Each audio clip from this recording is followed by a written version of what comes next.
कौन सी गाड़ी, कितना अंगरक्षक, कौन सा बंगला, कौन सी सुविधा। माननीय Tejashwi Yadav leader of opposition है। यह उनके और उनके परिजन और उनके समर्थक द्वारा यह लगातार कहा जा रहा है कि उनके परिवार की सुरक्षा वापस ले ली गई है, जबकि सच यह है कि सुरक्षा में कटौती की गई है। अगर सुरक्षा वापस ले ली गई है तो वह पत्र जारी करिए। अगर कोई पत्र आपके पास आया है कि सुरक्षा वापस ले लिया गया है या आपने सुरक्षा वापस कर दिया है तो उस पत्र को भी दिखा दीजिए। ये बयान देने का मुद्दा नहीं है, क्योंकि आपको यह स्पष्ट करना चाहिए कि कोई विशेषाधिकार होता है क्या, प्रिविलेज है क्या। भाई आप तो सरकार में रहे हैं। माननीय नीतीश कुमार जी ने आपको 2 बार सरकार में शामिल होने का अवसर दिया। आपको मालूम है कि सुरक्षा संबंधी प्रावधान क्या है। माननीय तेजस्वी यादव जी को जो गृह विभाग का प्रावधान है उसके तहत आज के डेट में, चूंकि इन्होंने लिख कर नहीं दिया है कि हम सुरक्षा नहीं लेंगे, वाइफ विथ एस्कॉर्ट व्हीकल की सुरक्षा उपलब्ध है, अंगरक्षक है, एस्कॉर्ट वाहन है, मंत्री स्तर की सुरक्षा, चूंकि कैबिनेट मंत्री का दर्जा होता है, ये सारे चीज उपलब्ध हैं। और कोई राजनीतिक विशेष अधिकार नहीं है कि जिसका मर्जी हो बढ़ा ले, जिसका मर्जी हो घटा ले।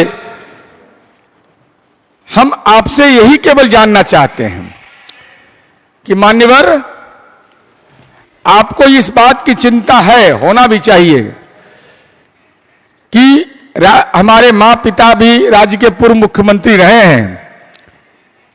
आपको लेकिन यह भी बताना पड़ेगा कि सतीश कुमार जी, दिवंगत सतीश कुमार जी, जो राज्य के मुख्यमंत्री रहे हैं, राष्ट्रीय जनता दल के शासनकाल में माननीय सतीश कुमार जी पूर्व मुख्यमंत्री को क्या क्या सुविधा दी गई थी, जरा स्पष्ट कर दीजिए। कौन सी गाड़ी, कितना अंगरक्षक, कौन सा बंगला, कौन सी सुविधा। आपके लिए, अपने लिए सुरक्षा महत्वपूर्ण है, दूसरे के मामले में आपकी संवेदनशीलता नजर नहीं आती। आप उसके गुनाहगार नहीं हैं। आपके पिताजी इस राष्ट्रीय जनता दल के राष्ट्रीय अध्यक्ष हैं। मां राबड़ी देवी जी, जो आपकी मां है, वो विधान परिषद की नेता है। उनसे पूछ लीजिए ना कि सतीश बाबू को क्या क्या सुविधा दिया गया था। अगर नहीं दिया गया, ये गुनाह किसने किया, और इस गुनाह को कबूल कौन करेगा, उत्तराधिकारी कौन होगा उस गुनाह का। माननीय सतीश कुमार जी को आखिर क्यों नहीं दिया गया। जनता ने आपको मुख्यमंत्री नहीं बनाया है। आपको जो जिम्मेदारी मिली है उसके आधार पर Y+ श्रेणी की सुरक्षा आपको मिली है। और आप पटना में और बिहार की धरती पर रहते कितना दिन है। जब विधानसभा का सत्र चला, महामहिम के अभिभाषण, बजट सत्र में ही अपनी उपस्थिति कितनी रही, जरा यह बता दीजिए लोगों को। आप तो ट्वीट पर सक्रिय रहते हैं, तो ट्वीट के लिए अंगरक्षक की जरूरत है, ट्वीट के लिए तो स्कॉट गाड़ी की भी जरूरत नहीं है। आप बिहार में प्रवास कम करते हैं, इसलिए भ्रम नहीं, तथ्य दीजिए। आपको जब Y श्रेणी की सुरक्षा प्राप्त है तो सुरक्षा वापस लेने का भ्रम क्यों फैला रहे हैं। क्या बिहार में सुरक्षा कानून व्यवस्था के खतरे के आकलन से तय होगी या राजनीतिक दबाव से।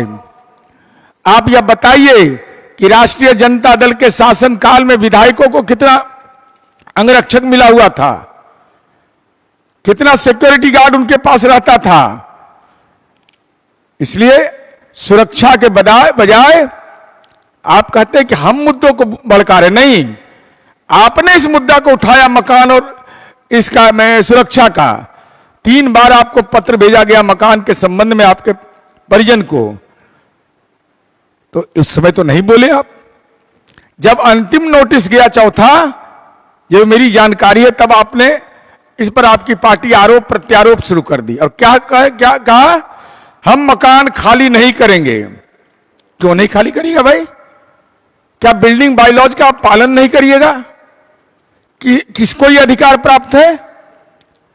और अगर आपको लगता है कि मेरे साथ अन्याय हो रहा है, तो आप विधानसभा के स्पीकर के पास जा सकते थे, आप चीफ सेक्रेटरी से मिल सकते हैं। मान लीजिए राजनीति में आपका मतभेद है, हम जाना पसंद नहीं करते हैं माननीय मुख्यमंत्री जी के यहां, और हमारी पार्टी के दो माननीय उप मुख्यमंत्री हैं, माननीय विजेंद्र यादव जी, माननीय विजय चौधरी जी। कहां कभी चिंता किया बंगला का? उनको तो बंगला मिल सकता है बड़ा, लेकिन उन्होंने कहा कि नहीं, उन्होंने अब तक कहा कि हम इसी मकान में रहेंगे। तो सीखना है तो सीखना चाहिए। विजेंद्र बाबू सीखिए, विजय बाबू से सीखिए, तो लोगों को यह एहसास होगा। हम आप तमाम साथियों के जानकारी के लिए केवल यह बता देना चाहते हैं कि माननीय राबड़ी देवी जी पूर्व मुख्यमंत्री, नेता प्रतिपक्ष, Z+ की श्रेणी उनका है। उनको 18 सुरक्षा कर्मी उपलब्ध है, 3 महिला अंगरक्षक है। महिला अंगरक्षक ये माननीय नीतीश कुमार जी की उपलब्धि है कि बेटियों की हमने हिस्सेदारी तय की, देश में नंबर 1। पटना जिला से 3, HQRT से पायलट और बुलेट प्रूफ वाहन।